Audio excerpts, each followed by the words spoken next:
கர்த்தருக்கு காத்திரு என்ற தலைப்பின் கீழ் நமது தியானத்தை இன்றைக்கு நாம் தொடங்க இருக்கிறோம்.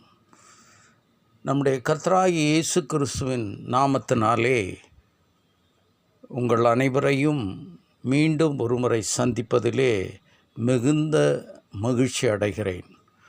இன்றைக்கு நம்முடைய தியானத்துக்கென்று 27ஆம் சங்கீதம் 14ஆம் வசனத்தை நாம் தியானிக்கப் போகிறோம். கர்த்தருக்கு காத்திரு, அவர் உன் இருதயத்தை ஸ்திரப்படுத்துவார். திடமனதாயிருந்து கர்த்தருக்கே காத்திரு.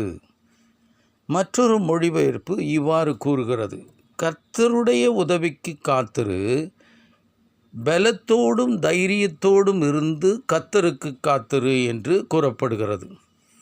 27ஆம் சங்கீதத்தில் கர்த்தருக்கு காத்திருக்க வேண்டும் என்ற கருத்தை மிகவும் தெளிவாக தாவீது தன்னுடைய சங்கீதத்திலே குறிப்பிட்டுள்ளார். அருமையான தேவனுடைய பிள்ளைகளே, தேவன் மீது முழு நம்பிக்கையோடும் முழு தைரியத்தோடும் கர்த்தரின் உதவிக்காக ஜெபிக்க வேண்டும் என்று மிக தெளிவாக கூறப்படுகிறது. இந்த 27ஆம் சங்கீதம் கர்த்தருக்கு காத்திருப்பதன் அர்த்தத்தை அழகாக வெளிப்படுத்துகிறது. கர்த்தர் நமது நெருக்கடியான காலங்களில் அவர் நம்மை விடுதலையாக்கி நம்மை காப்பாற்றுவார் என்ற திட விசுவாசத்தோடு நாம் கர்த்தருக்கு காத்திருக்க வேண்டும் என்பதை மிக தெளிவாக எடுத்து கூறுகிறார் தாவீது ராஜா. இதனை முதலாவது நாம் புரிந்து கொள்ள வேண்டும். கர்த்தருக்கு காத்திருப்பது என்பது மிகவும் கடினமான ஒன்றாகும். இந்த உண்மையை சொல்லப்போனால் பலர் நம்மை வசைப்பாடுவார்கள். காண்கிற மனுஷனை காண காத்திருக்கும் மனுஷனே, காண்கிற மனுஷனை காண காத்திருக்கும் மனுஷனே பொறுமையை இழந்து அவனை மனதளவிலே திட்டிக் கொண்டிருக்கிற காலம் இது. யாருக்காக காத்திருக்கிறோமோ அவன் சற்று தாமதமாக வந்துவிட்டால் அவனை வசைபாடி பிழிந்தெடுத்து விடுகிறோம். அதன் பின் எந்த காரியத்துக்காக வந்தார்களோ அதை பற்றி விசாரிக்க தீவிரிக்கிறோம். கர்த்தருக்கு காத்திருப்பது என்பது மிகவும் கடினமான ஒன்றாகும். காரணம் என்னவென்றால், முதலாவதாக நாம் ஜெபிக்கிற ஜெபத்துக்கு மறுபதில் உடனே கிடைக்காமல் போவது. இரண்டாவதாக, நம்முடைய தேவைகள், நம்முடைய ஆசைகள் தாமதமாகிற போதே நாம் நம்பிக்கையற்றவர்களாகி போய்விடுகிறோம். மூன்றாவதாக, நாம் ஒரு மனுஷனை பார்த்து அவன் ஜெபிக்கிறதில்லை, அவன் கர்த்தருக்கு காத்திருக்கிறதில்லை, அநியாயம் செய்கிறான், அக்கிரமம் செய்கிறான், இப்படி கொழுத்து செழித்து காணப்படுகிறானே, நான் நித்தமும் கர்த்தருக்கு காத்திருக்கிறேனே, நான் எந்த ஆசீர்வாதத்தையும் பெற்றுக்கொள்ளவில்லையே என்று ஆச்சரியப்படுவதும் மட்டுமல்லாமல் புலம்பிக் கொண்டே இருக்கும் அநேக விசுவாசிகளும் உண்டு. இவைகள்தான் கர்த்தருக்கு காத்திருக்க முடியாதபடி செய்கின்றது என்பதை உங்களுக்கு தெளிவாக எடுத்து கூறுகிறேன். இவைகள்தான் கர்த்தருக்கு காத்திருக்க முடியாதபடி செய்கின்றது என்பதுதான் சாலச் சிறந்த உண்மை. கர்த்தருக்கு காத்திருக்கும்படி வேதாகமத்தில் பல இடங்களில் சொல்லப்பட்டிருக்கிறதை காண்கிறோம். சங்கீதக்காரனாகிய தாவீது மற்றும் சாலமோன் ஞானியும் கர்த்தருக்கு காத்திருக்க சொல்லுகிறார். நம்முடைய வாழ்க்கையில் ஒவ்வொரு காரியங்களையும் பற்றியும் கர்த்தருக்கு ஒரு திட்டம் உள்ளது. நம்முடைய வாழ்க்கையின் ஒவ்வொரு காரியங்களை பற்றியும் கர்த்தருக்கு ஒரு திட்டம் உள்ளது, ஒரு நோக்கம் உள்ளது என்ற அறியாமையே நாம் தேவ சமூகத்தில் காத்திருக்க கூடாமல் போய்விடுகிறோம். இந்த உண்மையை நீங்கள் விளங்கிக் கொள்ள வேண்டும். அவருடைய தீர்மானங்களை நாம் சரிவர புரிந்து கொள்ள முடியாதபடியினால் நாம் கர்த்தருக்கு காத்திருக்க முடியாது போய் நமது சுய சித்தத்தை செய்து விடுகிறோம். இதுதான் உண்மை. கர்த்தர் பரிபூர்ணமானவர், கர்த்தர் பரிசுத்தமானவர், கர்த்தர் நீதியுள்ள தேவன். இப்படிப்பட்ட தேவன் நமக்கு இருக்கிறபடினாலே நாம் கர்த்தரை மகிமைப்படுத்த வேண்டும். தேவனுடைய வழி உத்தமமானது, கர்த்தருடைய வசனம் புடமிடப்பட்டது. தம்மை நம்புகிற அனைவருக்கும் அவர் கேடகமாயிருக்கிறார் என்று 18ஆம் சங்கீதம் 30ஆம் வசனத்திலே நாம் பார்க்கிறோம். அவருடைய வழி உத்தமமானது, அவருடைய வசனம் புடமிடப்பட்டது. அவரை நம்பி வருகிறவர்களுக்கு அவர் கேடகமாயிருக்கிறார். தேவனை பொறுத்தவரை, அருமையான தேவனுடைய பிள்ளைகளே, தேவனை பொறுத்தவரை அவருடைய வழி சரியானது. தேவனின் வழிகள் பரிபூர்ணமானது. தேவனுடைய வழிகள் நீதி உள்ளது. தேவனுடைய வழிகள் பரிசுத்தம் உள்ளது. அவருடைய சித்தத்துக்கு ஏதுவாக சரியானதாகவே அவர் செய்கிறார் என்று நாம் விசுவாசிக்க வேண்டும். இந்த உண்மையை நாம் புரிந்து கொள்ளும் போதுதான் நாம் கர்த்தருக்கு காத்திருப்பது ஒரு கடினமான காரியமல்ல என்பதை நமக்கு தெளிவாக விளங்கும். இந்த இரகசியத்தை நாம் புரிந்து கொள்ளும் போதுதான் நாம் மகிழ்ச்சி அடைய முடியும். நம்முடைய காரியங்கள், நம்முடைய தேவைகள், நம்முடைய ஆசைகள் பூர்த்தியாகும் வேளையில்தான் நாம் தெளிவாக விளங்கி கொள்ளுகிறோம் நாம் கர்த்தருக்கு காத்திருப்பதின் பலன் என்ன என்று. கர்த்தருக்கு காத்திருப்பதை பற்றிய தேவனின் வாக்குத்தத்தம் வேதாகமத்தில் தெளிவாக கூறுகிறது. ஏசாயா 40ஆம் அதிகாரம் 31ஆம் வசனம், கர்த்தருக்கு காத்திருக்கிறவர்களோ புதுபலன் அடைந்து கழுகுகளைப் போல சட்டைகளை அடித்து எழும்புவார்கள். அவர்கள் ஓடினாலும் இளைப்படையார்கள், நடந்தாலும் சோர்ந்து போகார்கள் என்று தேவன் வாக்கு பண்ணியிருக்கிறார்.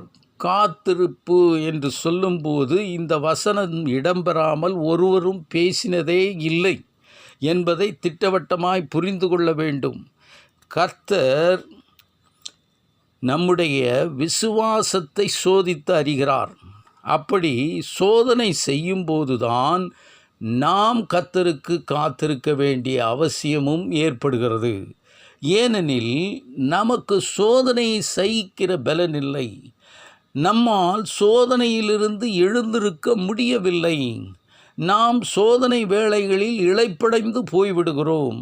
நாம் சோதனையில் சோர்ந்து போய்விடுகிறோம்.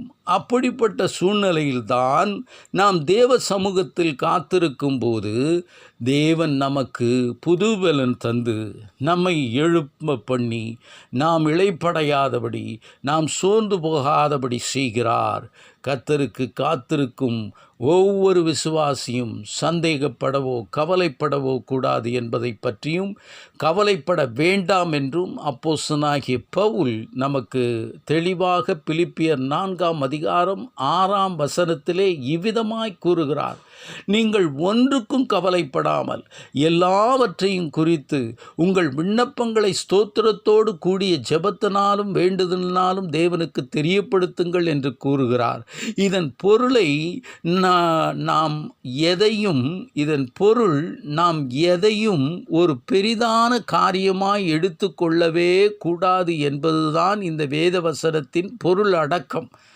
நாம் தேவ சமூகத்தில் எந்த ஒரு காரியத்தையும் விண்ணப்பத்தோடும் ஸ்தோத்திரத்தோடும் ஜெபத்தோடும் வேண்டுதலோடும் தேவ சமூகத்தில் கொண்டு வந்து காத்திருக்க வேண்டுமே தவிர, கவலைப்பட்டு கொண்டிருந்தால் ஒன்றையும் நாம் நடப்பிக்க இயலாது என்பதை நாம் முதலாவதாக விளங்கி கொள்ள வேண்டும். ஒரு விசுவாசியினிடத்தில் உள்ள கவலை அவனுடைய விசுவாச இன்மையை வெளிப்படுத்தி காட்டுகிறதை ஒழிய அவனை ஒரு விசுவாச வீரனாக மாற்றாது என்பதையும் நாம் கவனத்தில் கொள்ள வேண்டும். மத்தேயு எழுதின சுவிசேஷம் 8ஆம் அதிகாரம் 26ஆம் வசனத்தில் இயேசு இவ்விதமாய் கூறுகிறார். அதற்கு அவர், அற்ப விசுவாசிகளே, ஏன் பயப்படுகிறீர்கள் என்று சொல்லி எழுந்து காற்றையும் கடலையும் அதட்டினார். உடனே மிகுந்த அமைதல் உண்டாயிற்று என்று சொல்லி வேதவசனம் தெளிவாய் சொல்லுகிறது. அருமையான தேவனுடைய பிள்ளைகளே, கர்த்தருக்கு காத்திருக்கிறவர்கள் அற்ப விசுவாசிகளாகிவிடக்கூடாது. கர்த்தருக்கு காத்திருக்கிறவர்கள் பயத்தை புறம்பே தள்ளி போட வேண்டும் என்பதை நாம் தெளிவாக புரிந்து கொள்ள வேண்டும். கர்த்தருக்காக காத்திருக்கும் போது அது நம்மை பிரச்சனையிலிருந்து நம்மை விடுதலையாக்கும் என்று விசுவாசிக்க வேண்டும். கர்த்தர் சொன்ன வாக்குத்தத்தத்திற்கு காத்திருக்க முடியாது போன ஆபிரகாம் என்ன செய்கிறார் என்று பார்ப்போம். ஆதியாகமம் 15ஆம் அதிகாரம் 4, 5 வசனத்திலே சொல்லப்பட்டிருக்கிறது. அப்பொழுது கர்த்தருடைய வார்த்தை அவனுக்கு உண்டாகி, இவன் உனக்கு சுதந்திரவாளி அல்ல, இவன் உனக்கு சுதந்திரவாளி அல்ல, உன் கர்ப்பத்தில் பிறப்பவனே உனக்கு சுதந்திரவாளி ஆவான் என்று சொல்லி அவர் அவனை வெளியே அழைத்து, நீ வானத்தை அண்ணாந்து பார், நட்சத்திரங்களை எண்ணக்கூடுமானால் அவைகளை எண்ணு என்று சொல்லி பின்பு அவனை நோக்கி, உன் சந்ததி ஈவனமாயிருக்கும் என்றார். தேவன் தம்முடைய உடன்படிக்கையை நிறைவேற்ற ஆபிரகாமுக்கு ஒரு மகனை கொடுப்பதாக தேவன் வாக்குத்தத்தம் செய்திருந்தார். ஆனால் அவனோ தேவனுக்கு காத்திருக்க கூடாமல் சாராளின் முயற்சிக்கும் சாராளின் ஆலோசனைகளுக்கும் உடன்பட்டு ஆபிரகாம் செவி சாய்த்து சாராளின் வேலைக்காரியான ஆகார் மூலமாக ஒரு குழந்தையை பெற்றெடுத்தான். கர்த்தருக்கு காத்திருக்க அவளால் முடியவில்லை. கர்த்தருடைய நேரத்துக்கும் சந்தர்ப்பத்துக்கும் காத்திருக்குவதற்கு பதிலாக அவர்கள் அறிவீனமாக தங்கள் காரியங்களை தாங்களே நிறைவேற்றி கொண்டார்கள். சுய சித்தத்தின்படியும் சுய விருப்பத்தின்படியும் நடந்தார்கள். இதன் விளைவு என்ன தெரியுமா? இஸ்மவேல் என்ற வம்சம் உருவாக்கப்பட்டது. இதனை ஆதியாகமம் 16ஆம் அதிகாரத்திலே நாம் பார்க்கலாம். அருமையான தேவனுடைய பிள்ளைகளே, நாமும் கூட கர்த்தருக்கு காத்திருக்க முடியாது. மனுஷ ஆலோசனைகளை பின்பற்றி அதன் பின்பு கர்த்தருடைய சமூகத்தில் காத்திராமல் போய்விட்டேனே என்று சொல்லி புலம்பிக் கொண்டிருக்கும் விசுவாசிகளும் ஊழியர்களும் உண்டு. கர்த்தருக்கு காத்திருப்பது என்பது ஒருபோதும் எளிதானதல்ல. ஆனால் நம்முடைய சூழ்நிலைகளை கர்த்தர் அறிவார். நம்முடைய விருப்பங்களை தேவன் அறிவார். நம்முடைய தேவைகளை கர்த்தர் கவனித்து கொள்வார். அவர் கடைசி வரை நமக்கு நல்லவராகவே இருக்கிறார் என்ற விசுவாசத்தோடு காத்திருக்க வேண்டியது அவசியம். ஒரு வசனத்தை பார்த்து நாம் முடிப்போம். நீதிமொழிகள் 13ஆம் அதிகாரம் 12ஆம் வசனம் இவ்வாறு கூறுகிறது, நெடுங்காலமாய் காத்திருத்தல் இருதயத்தை இளைக்க பண்ணும், விரும்பினது வரும்போதோ ஜீவ விருட்சம் போல் இருக்கும். மற்றொரு மொழிபெயர்ப்பு இவ்விதமாய் கூறுகிறது, நம்பிக்கை எதுவும் இல்லாவிட்டால் மனம் சோர்வடையும். நீ விரும்பினது போல எல்லாம் நடந்தால் நீ மகிழ்ச்சியினால் நிரப்பப்படுவாய். எவ்வளவு அருமையான தேவ வசனம் பாருங்கள். கர்த்தருக்கு காத்திருப்பதில் ஒவ்வொரு விசுவாசியும் சந்தேகிக்கவோ கவலைப்படவோ கூடாது என்பதில் மிகவும் உறுதியான நம்பிக்கை உடையவர்களாய் இருக்க வேண்டும். நாம் விரும்பினது போல எல்லாமே நடந்துவிட்டால் நாம் கர்த்தருக்கு ஸ்தோத்திரம் செலுத்துகிறோம்.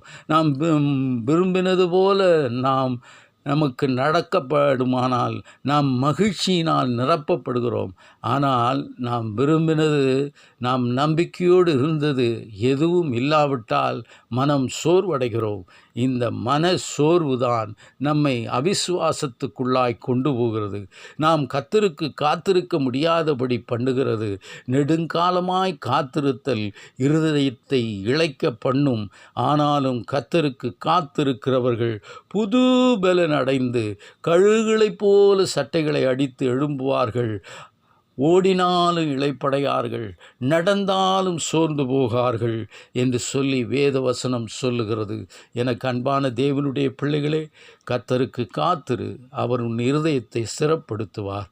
திடமனதாயிருந்து கர்த்தருக்கே காத்திரு. ஆமேன்.